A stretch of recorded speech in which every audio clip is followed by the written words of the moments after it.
Coach, I asked you last week about the identity of your team, and you said, well, we're still trying to figure it out, got to find some adversity. I think you got a little bit last week. What did you learn about your squad after going through a little adversity?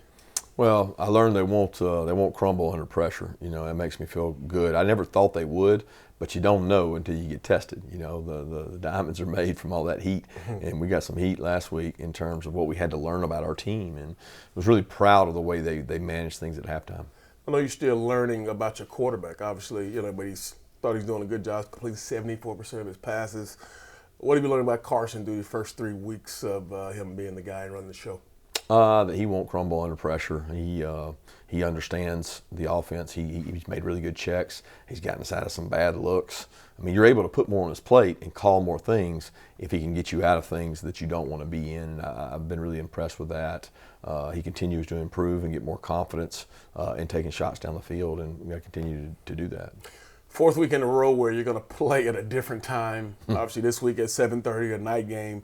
I remember as players sitting around all day. You didn't really like sitting around all day, but as a coach, how have you learned to kind of adjust to the different times and having to, get your team ready to go at a later time than usual?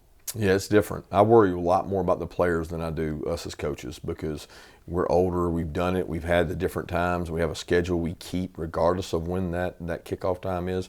I worry more about the players because it's a change in routine for them, and some of them have never been through this routine. It almost reverts back to their high school days, because most of them played around this time for high school games, and it's a little different. Different matchup this week. UAB comes to town. The quarterback is completing 80% of his throws right now. Been a guy that's pretty accurate. When you look at Trent Dilfer and his staff and the kind of guy he is, you've gone against plenty of offensive-minded guys, but when you look at UAB, what are some of the things that you're looking forward to the challenge?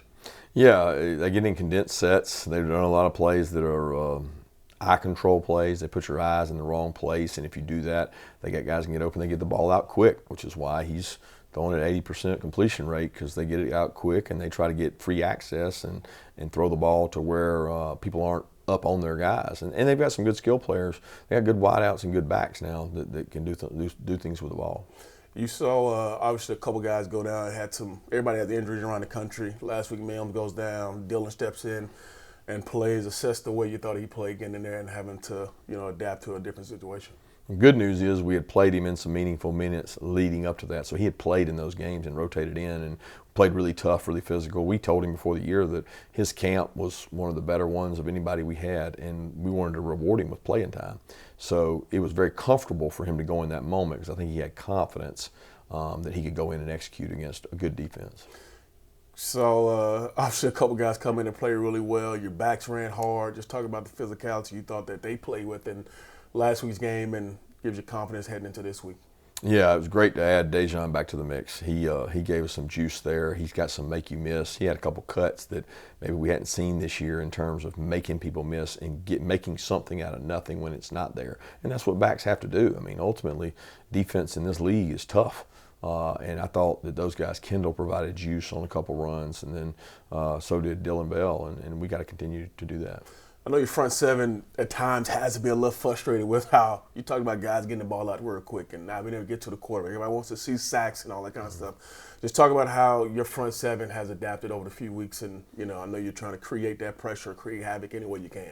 Yeah, and we had a lot more opportunities this last game than the previous two. I mean, we had chances, and some of them we missed. Some of them, quarterbacks, he's very astute at moving in the pocket and stepping up. I think that's one of Rattler's best traits is he sees a free guy, he sidesteps, and he knows where to go with the ball. Where, a younger Rattler, that's probably a sack. But that guy's savvy and has been there and done that. So I was very pleased with our ability to affect him and rush him. But I don't know, every game is different. I don't know if teams are going to give us that opportunity with how quick they get it out. Well, last thing, Coach, obviously in the third phase of that game, your special teams, missed field goal, missed extra point, whatever it may be, just success, how you get better in that third phase. Yeah, we got to keep repping it. I think we're doing a good job so far protecting it, and we got to hit it when we got to hit it. It's one of those things. I think the answer to that is kick less of them by scoring touchdowns. Yeah. And if we're more explosive in punt return and kickoff return, we'll have better field position and we'll score more touchdowns.